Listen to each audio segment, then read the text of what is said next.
So I'm pretty disappointed with Suzuki right now, and we're going to talk about it. All right, guys, so we're going to talk a little bit about this. All right, so everybody knows that in a couple days, what's today? Yeah, in a couple days, Suzuki is supposed to, well, they're not supposed to do anything, but they are teasing us with a mystery launch. And in a way, it is kind of significant because they did jump the gun a little bit and they showed us the new colorways for the 2026 600, GSXR 600, and the GSXR 750. A big letdown, in my opinion, simply because here we are yet another year ahead, and all we get is more conservative color schemes. And to me, that's disappointing. It's very, very disappointing because they could do so much in trying to revive those classes. Now,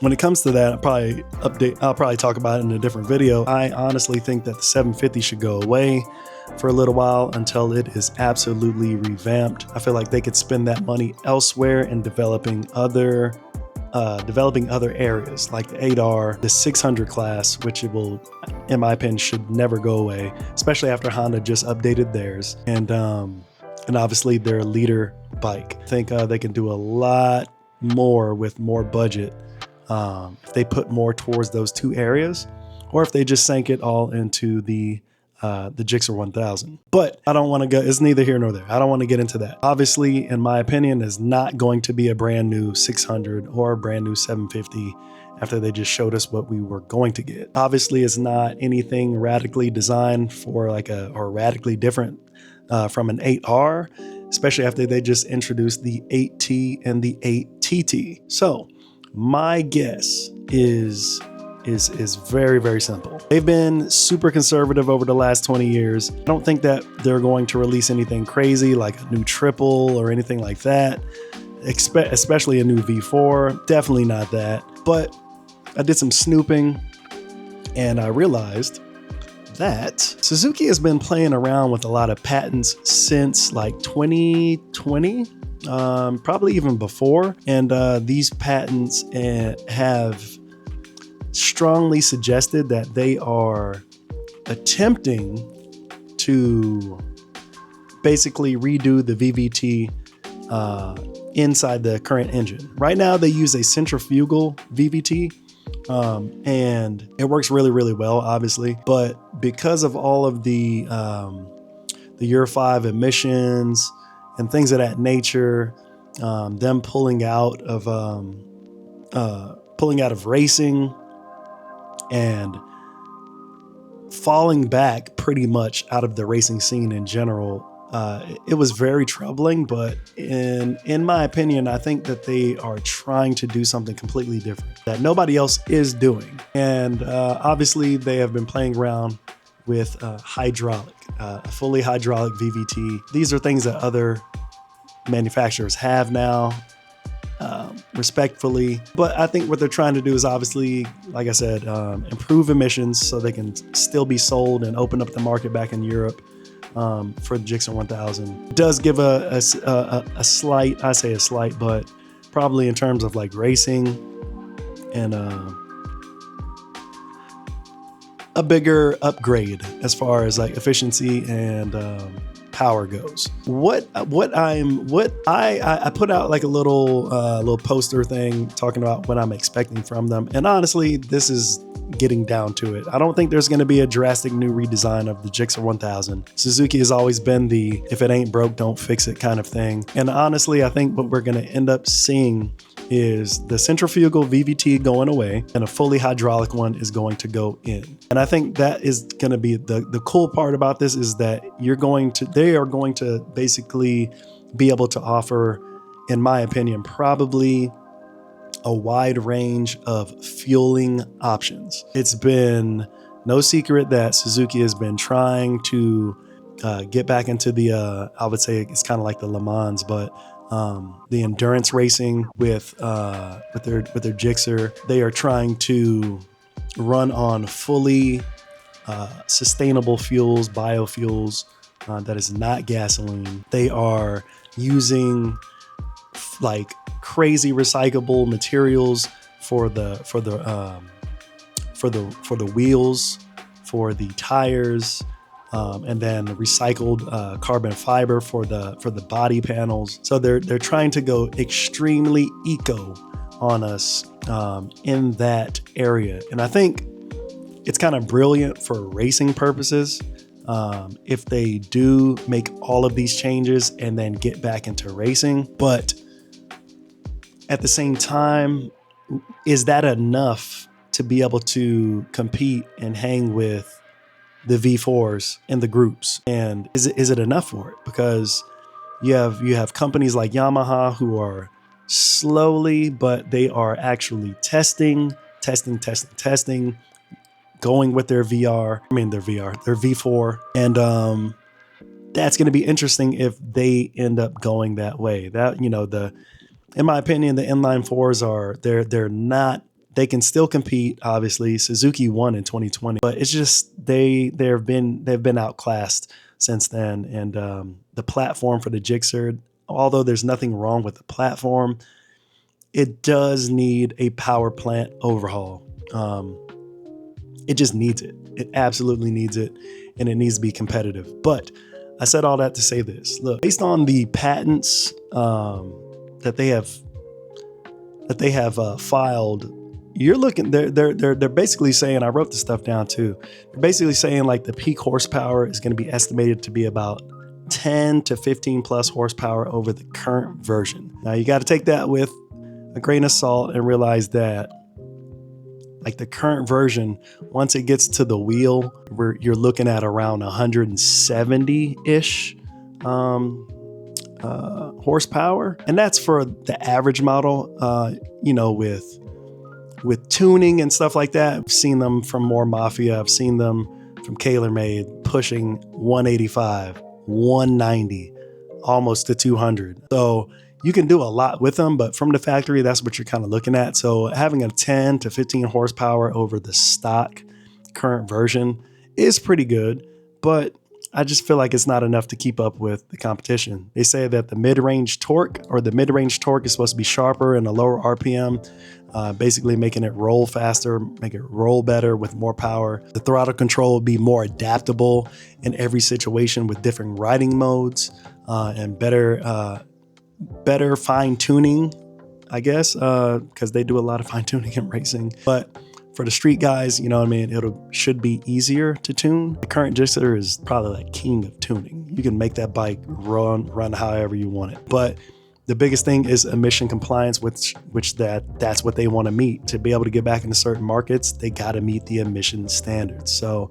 I think this is the answer for them to get back into the limelight a little bit, but to mainly not be dropped by Europe or stay dropped from Europe. They got to get back in there, so they got to do something. But the other thing is that I think the reason why they also had to get out of MotoGP is because they could no longer, they said something about the valve timing, the VVT, the valve. They had a bunch of bans, and Suzuki just did not meet those requirements anymore, so they had to pull out. I don't know, but obviously they pulled out for a reason, and it's had a big impact. So I wanted to mainly kind of talk about how it was going to stack up with the competition, and I don't know, man. I think overall, if they do this fully hydraulic VVT, I think it's going to close the gap a little bit with the competition. I don't think it's going to be that much of a performance. I don't think it's going to be that much performance to make a real big gap, but I think it'll make it a little bit more competitive with the S1K and especially the R1. But the S1K, to me, it's still a toss-up. I would say more or less with the R1, if the R1 decides not to go with the V4 in the next coming year or two, simply because I think then they'll be more closer to that and the ZX-10. Suzuki is never, I don't know. They've had a hard road since being on top in the early 2000s. If you guys got to see a really cool video by Yami Noob, he put out a really cool video basically talking about the fall and rise of, the rise and fall of Suzuki up in the early 2000s, and just how they dominated, they innovated, and they created new things. They pushed the envelope when it comes to power and performance and stability. And now they've sat back in the old man's chair, and they've just decided that they are going to not compete anymore. Let's see what else we got. But I touched on that. I touched on some of the rivals, namely being the Yamaha R1. They're obviously rumored to go to a V4 soon. You have BMW that has been rumored to go to a V4 or a V4 hybrid system. They have a really good hybrid system already. So it might be kind of hard to believe that BMW's in moves to go that way now, especially when they have so much going for them. But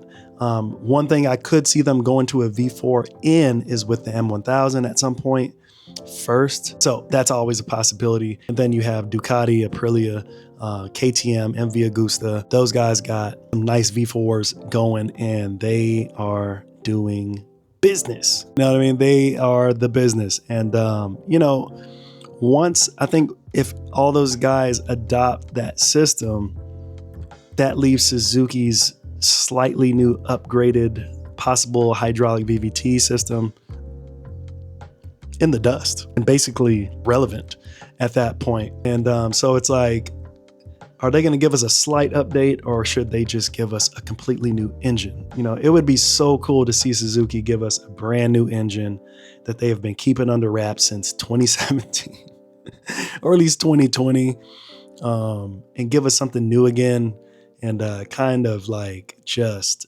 revamp everything, man. Like, it's just, does the current Gixxer need it? It doesn't necessarily need it, but it's so budget that it's not fun when you're comparing it to the competition. So it is what it is. I just kind of, and we're not even talking about freaking CF Moto, who's already teased the V4 ahead of time before they've even released the leader bike. And they've already teased the V4 last year at EICMA, and it's just insane to think about how fast CF Moto is coming for Suzuki's neck, because Suzuki has been so complacent. CF Moto is snuck in the back door, and they're offering models that you wouldn't even think the market needs, and people are buying them up like hotcakes. And so, yeah, they got some competition, and if they stay selling the same stuff year after year, CF Moto is going to come in, give you new revamped designs, better engines, better quality. I don't know about the quality part, but just newer everything, a new refresh, and that's what people really want. And so, people are tired of the same old things, man. 750 is, I don't even think there's been a 750 class forever. I could be wrong, but I don't think so. I don't think there's been a 750 class for a long time. Just stop selling that shit. Put the money somewhere else. But yeah, man, I think honestly, Suzuki's going to be playing catch up once again, and they're going to try to appease us by giving us just a little bit of hope to show us like, hey, we're going to give you a technically not a new engine, because this new hydraulic system is going to be able to fit into the same engine block. It's just going to be mechanically different. So they save money on that. It's going to be the same frame, in my opinion, same swing arm. It's going to be pretty much the same thing with a mild, maybe redesign with some new aero, and maybe like probably a system, like a headlight system similar to what we see on the 8R. I think that's honestly, it's going to be kind of like a little hybrid of what we see now versus what we see on the 8R. And I think the wildest thing that they're probably going to give us is like maybe some wild aero for like the RR version. But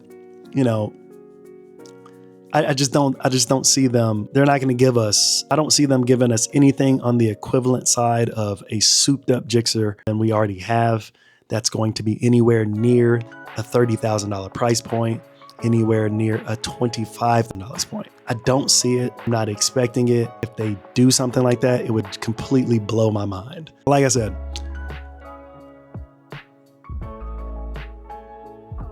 I'm not expecting, like I said, a newer engine per se, because when you go with a newer engine, you're talking about a completely new frame to house that engine. You're talking about a completely new swing arm, electronics. It's going to obviously have a higher retail price at that point. And there's going to be a lot more going into making sure the bike is as balanced between performance and handling, like Suzuki is pretty much kind of known for. They like everything to be pretty much zen. And I think that they didn't have enough time to do something like that, unless they've been working on something completely new or a completely different alternate since 2017, like I said. But as I was saying,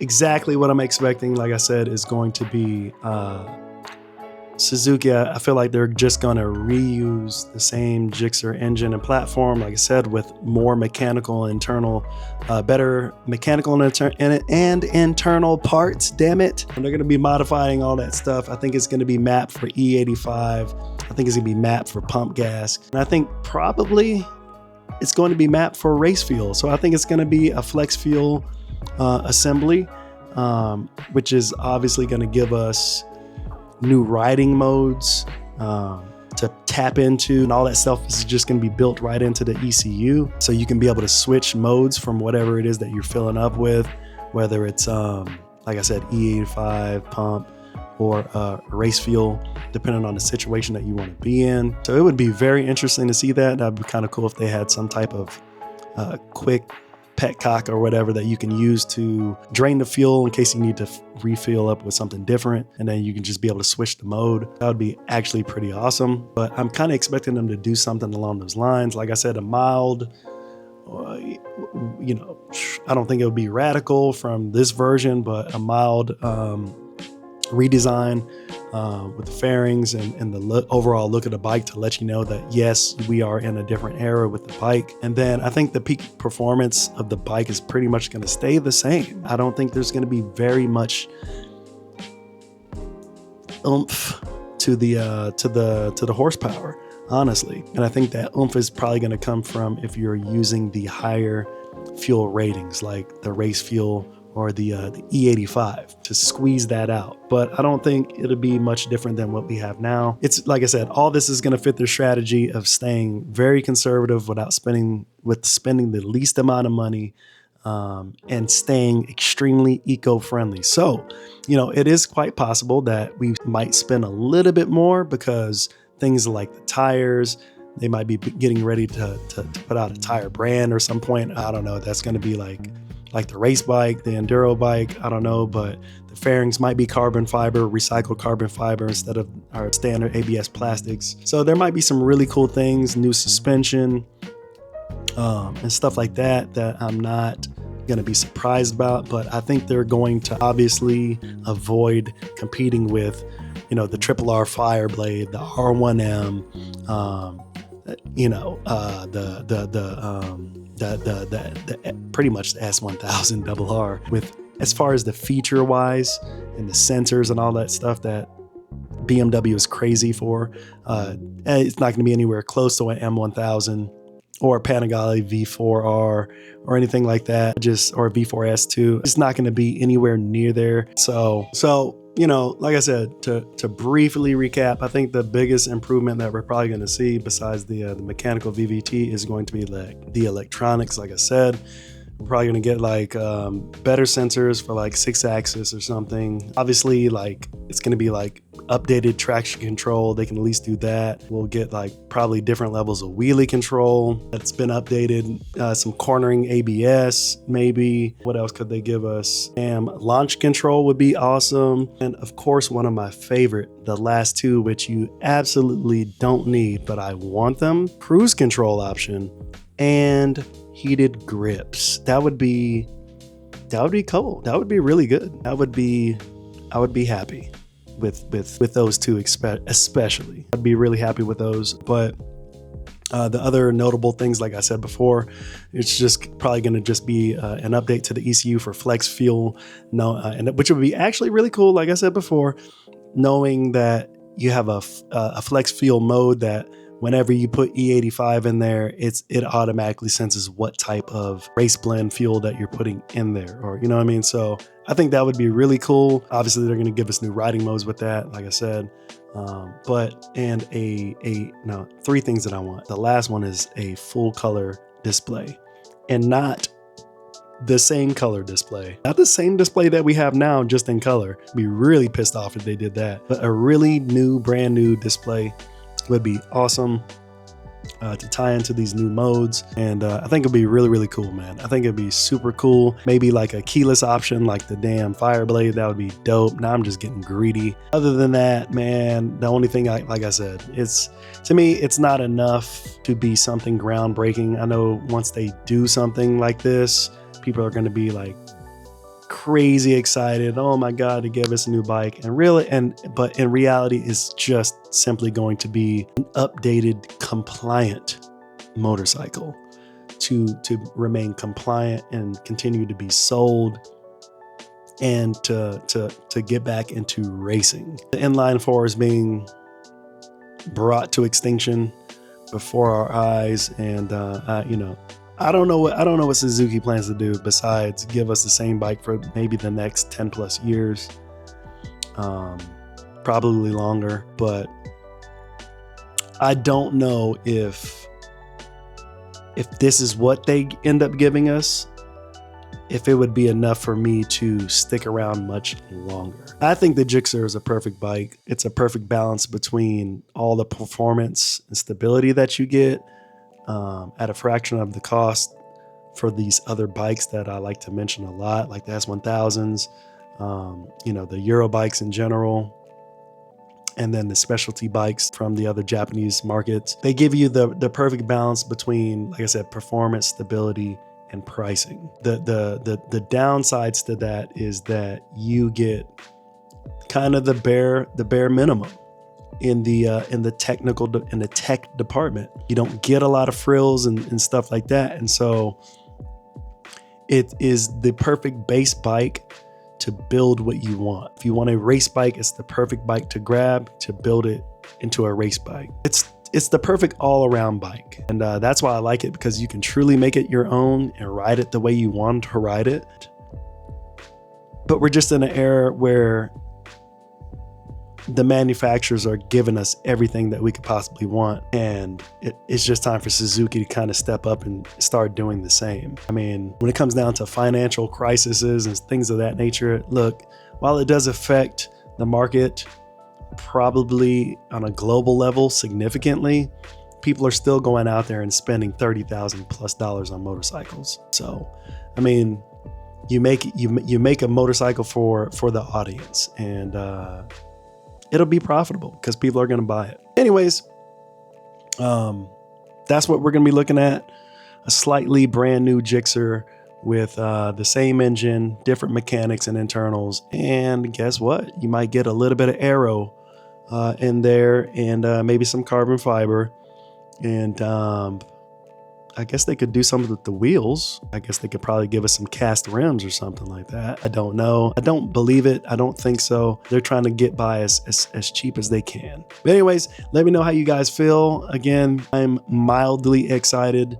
I don't think I'll be waiting, all night to midnight, hoping that they're going to give us a drop or a surprise show at midnight to show us what they're going to do. I'll simply just be mildly excited to see what they're going to give us. But I have a feeling that the disappointment is going to outweigh the anticipation. But anyways, let me know how you guys feel in the comments below. Damn, Suzuki. I hope you make me eat every single word here. I really do. I hope they make me eat every single word. I hope they give us something so damn badass that everybody will just be like, damn, Suzuki is back on it. I don't know. We'll see. Peace.